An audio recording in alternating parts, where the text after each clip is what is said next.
Folks, this is Caleb. I'm here in Moscow in my hotel room, but after I saw the news about what's going on in the United States, I just had to make this video. Let me tell you a little story first. Today, I was in Moscow for a big parade to commemorate the World Festival of Youth and Students and to launch in the lead up to the festival that's happening and starting tomorrow in Sochi. And so at this parade, there were a lot of young people from a lot of different countries marching through the streets of Moscow in the lead up to the World Festival. And a group of young people ran up to me and embraced me. These were young people I'd met before, but I hadn't met them here in Russia. These were young people from Iran. It's a young organization, a youth organization called Justice for Peace. And it was these young Iranians that had come here to the World Festival of Youth and Students. They recognized me from when I'd been to Iran. And, we embraced each other. And it was a beautiful moment. And it was a moment like that where it just has to be said that this idea that Iran is out to get us, this idea that Americans are in danger from Iran or the world is in danger from Iran is false. Iran is not coming to get us. Iran is not out to attack us. Iran is not trying to develop nuclear weapons. Iran is not a threat. And I know this for a fact, and you should know it as well. Now, when Donald Trump was speaking about Iran and taking his efforts to undermine the nuclear deal, he referred to Iran's Islamic Revolutionary Guard Corps as terrorists. That's just not accurate. The Islamic Revolutionary Guard Corps of Iran are actually in Syria right now fighting against ISIS. At this very moment, they are on the battlefield in Syria fighting against the ISIS terrorists, fighting against al-Qaeda, trying to protect the Syrian government, which is a government that protects Christians and religious minorities from extremists. And for Donald Trump to call them terrorists while they are heroically fighting against terrorists is just mistaken. The Islamic Revolutionary Guard Corps of Iran, it's a group of people in Iran that were founded after the revolution to protect the country and to protect its revolutionary, anti-capitalist, anti-imperialist principles that the Islamic Revolution was founded on. They're not a group of terrorists. Iran supported the people of the African National Congress, the people in South Africa fighting against apartheid. Iran supported them. Iran supported the Irish people and their fight for independence against the British. Right now, Iran is supporting the people of Bahrain. Bahrain has a brutal, absolute monarchy backed up by the United States, a king who's working with the Saudis.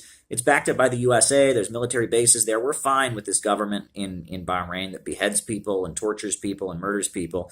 Meanwhile, Iran is with the people of Bahrain, the majority of the people there that are fighting for democracy. So this idea that Iran is trying to spread terrorism around the world is absolutely false. It's the United States that backed the extremists in Libya that eventually toppled Gaddafi and pushed that country into chaos. The USA sent bombs and bombed Libya in order to back up these extremists that have just reduced Libya to extreme chaos.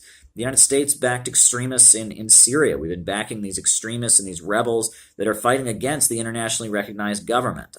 In Ukraine, closer to where I'm at now, in Ukraine, the USA backed these extremist elements that seized the government and have been very, very hostile to Russian-speaking people and people in the eastern regions of Ukraine and have been creating chaos there. But when it gets down to it, the Wall Street billionaires and monopolists, they can't tolerate any country developing and competing with them. Iran has lots of oil, and they're starting to get into natural gas, and they're competing with the Wall Street billionaires on the international markets. They don't like Russia for the same reason. Russia is a big producer of oil and natural gas. It's selling it on the international markets.